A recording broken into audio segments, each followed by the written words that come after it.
Elon Musk doesn't understand Sweden's unions.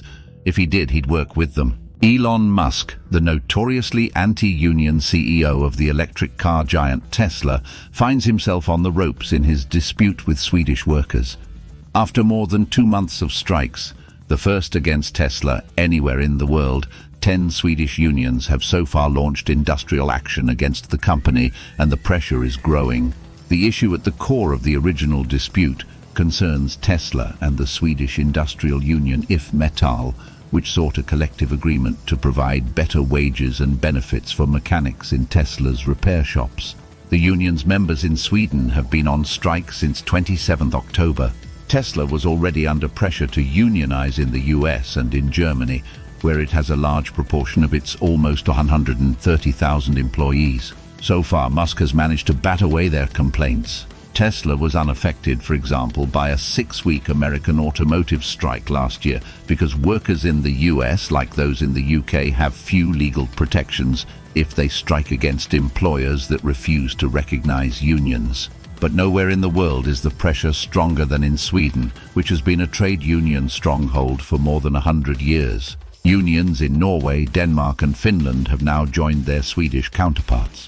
This is because of another power that sets Nordic unions apart from their Anglo-Saxon comrades, the right to take solidarity industrial action, which was abolished in the US in 1947 and in the UK in 1982. While other Swedish unions have no stake in the current dispute, they have come out in support of If Metall.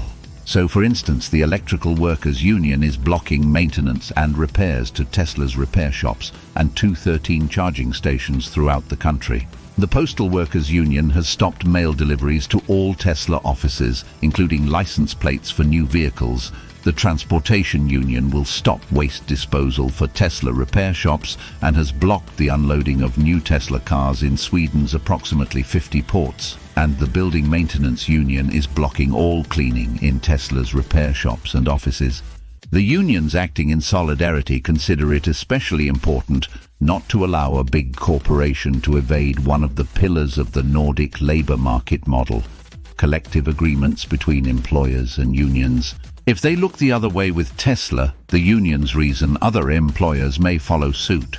That would increase the share of workers not covered by collective agreements, which would pose a serious threat to the Swedish economic model.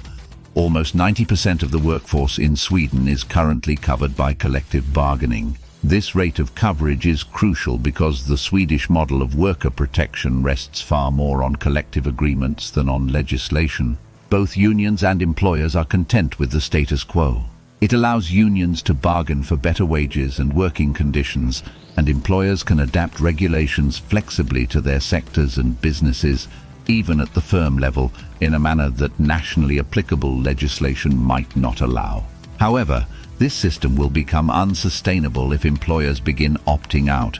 The alternatives would then be to extend collective agreements by law, as in some other European countries, or to simply use legislation which relegates labor market issues to the realm of party politics and usually sets standards far below collectively bargained provisions. Swedish politicians typically maintain an arm's-length approach to labor disputes, and both the Prime Minister and the Employment Minister have made public statements pledging not to interfere in the Tesla standoff.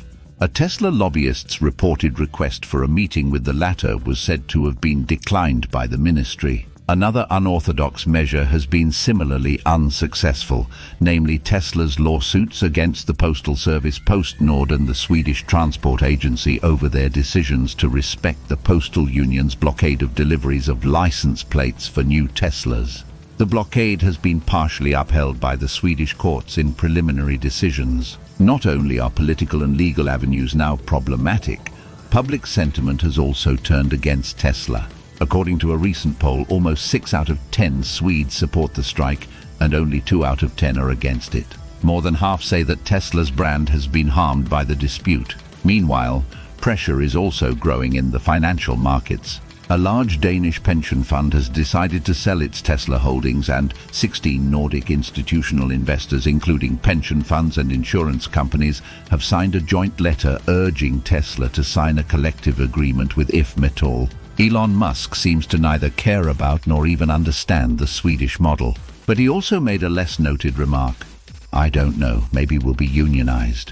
In the past 30 years, Sweden has had approximately 60% real wage growth for workers on all income levels and remains among the world's least unequal countries. Meanwhile, the country consistently ranks among the world's most innovative, competitive and economically free nations, scoring higher than the US and the UK on most measures. And to be clear, this does not come with the cost of labor unrest. In fact, strikes are exceedingly rare in Sweden, and its labor market is among the most peaceful in Europe. The Tesla strike is a rare exception. Put simply, the model benefits workers and firms, which is why it is widely supported.